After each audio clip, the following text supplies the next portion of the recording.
महाराणा प्रताप की जयंती पर करेली में अष्टधातु की 11 फीट ऊंची प्रतिमा का हुआ अनावरण। केंद्रीय कृषि मंत्री नरेंद्र सिंह तोमर बने महाराणा प्रताप की मूर्ति के अनावरण के साक्षी। नरसिंहपुर जिले के करेली में महाराणा प्रताप की जयंती पर अष्टधातु की 11 फीट ऊंची प्रतिमा का अनावरण किया गया। केंद्रीय मंत्री नरेंद्र सिंह तोमर महाराणा प्रताप की मूर्ति के अनावरण में साक्षी बने। इस अवसर पर राज्यसभा सांसद कैलाश सोनी, स्थानीय सांसद राव उदय प्रताप सिंह, पूर्व मंत्री रामपाल सिंह सहित अनेक नेता उपस्थित रहे। राजपूत समाज की करनी सेना के द्वारा इस कार्यक्रम को बरमान चौराहे पर मूर्ति के अनावरण स्थल पर ही रखा गया था। अद्भुत इस दौरान सैकड़ों की संख्या में इस मौके पर कृषि मंत्री नरेंद्र सिंह तोमर ने कहा कि देश में व्यक्ति की पूजा नहीं होती, उसके गुणों की पूजा होती है। यात्रा को यहाँ राम को किसी ने नहीं देखा, पूरा दरबार यहाँ के साधु संतों ने अपने करीब जाते हैं और इसी वजह से हम उन्हें पूजते हैं। महाराणा प्रताप एक वीर योद्धा, उनकी मूर्ति लगाने अकेले से हम जीवन में महत्वपूर्ण अपना दायित्व पूरा नहीं करते, बल्कि जब उस महापुरुष के सामने से गुजरे तो हमेशा नतमस्तक होकर गुजरे। उन्होंने राजपूतानी की कोख से जन्म लेकर पूरे देश के लिए जीवन जिया। महापुरुष कोई भी हो, उसके जीवन से प्रेरणा लेनी ही चाहिए। करने का काम किया।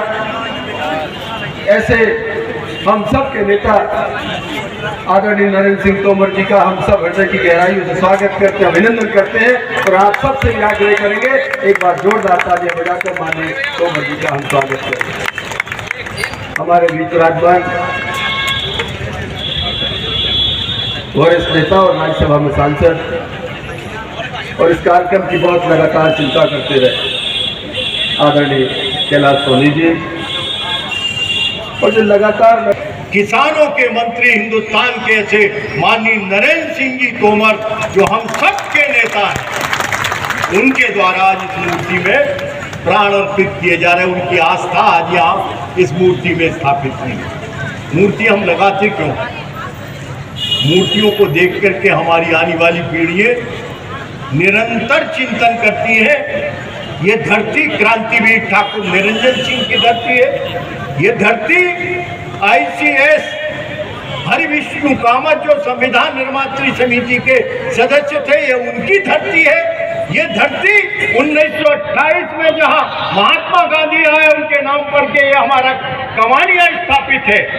मूर्तियों का हम स्थापना इसलिए करते हैं कि उनके आचरण का चिंतन निरंतर होता है। और ये मूर्ति अष्टधातु की जो युग युगों तक स्थापित रहे। सारे कानून बंधन सब चीजों को चौराहे पे नहीं है, जो सुप्रीम कोर्ट के निर्देश है, और इस देश के आज स्वाभिमान की स्थापना हुई। महाराणा प्रताप न केवल क्षत्रिय समाज बल्कि हिंदुस्तान के सकल हिंदुओं के पुरुषार्थ के प्रतीक है, हिंदुस्तान की आन बान और शान के प्रतीक है। इतिहास साक्षी है कि अकबर ने कहा कि आधा हिंदुस्तान ले लो, केवल हमारी बादशाहत स्वीकार करो। लेकिन खुददार नेता ने, इस पौरुषयुक्त नेता ने अधीनता स्वीकार नहीं की।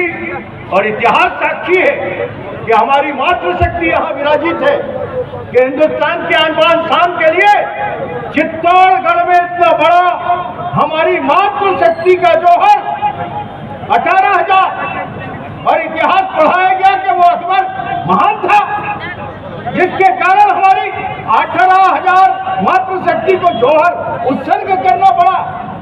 बंधुओं, हम गए हल्दी घाटी भी, हम चित्तौड़गढ़ भी गए। वहाँ लोगों ने जो युद्ध की, वहाँ के गाइड बताते हैं आज भी हल्दी घाटी की माटी, उसको यदि स्पर्श करो तो उसमें से रंग निकलता है खून का। लोग बताते हैं कि चित्तौड़गढ़ पे पाड़ा चढ़ रहा था और खून की इतनी धार तेज थी कि वो पाड़ा बह गया। और क्या योद्धा रहे होंगे आदिवासी जिन्हें अपना बेटा मानते थे, सकल हिंदुस्तान। और आज भी उनकी सौगंध खा करके ये लोहार गढ़िया, ये आज भी के जब तक के कि किसी महापुरुष की प्रतिमा जब किसी स्थान पर स्थापित होती है तो उसके पीछे एक निश्चित उद्देश्य होता है और यह उद्देश्य प्रतिमा के पीछे पूरा हो, इस पर समाज का बल रहना चाहिए। आज मूर्ति स्थापित हो गई, समारोह हो गया, अगले बार फिर 2 जून आएगा तो फिर जयंती मना ली जाएगी। इतने से ही काम नहीं चलता। अगर किसी क्षेत्र में महापुरुष की प्रतिमा लगती है तो उसके पीछे उद्देश्य यह होता है कि नित्य प्रतिदिन जब यहां से निकले तो हम महाराणा प्रताप को नमन करें। पार्टी के अपने परिवार की ओर से महाराणा प्रताप जी के चरणों में नमन करता हूँ और करेली नरसिंहपुर क्षेत्र के सभी क्षत्रिय समाज के बंधुओं के प्रति हृदय से और उनको बधाई देता हूँ। GDP बढ़ रही है लेकिन महंगाई भी बढ़ रही है। GDP का ग्रोथ बढ़ रहा है लेकिन महंगाई भी बढ़ रही है।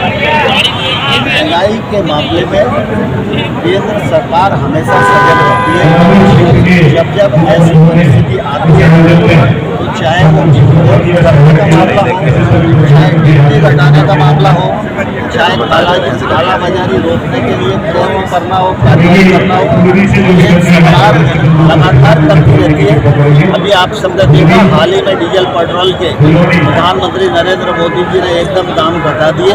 तो प्रधानमंत्री जी इस मामले में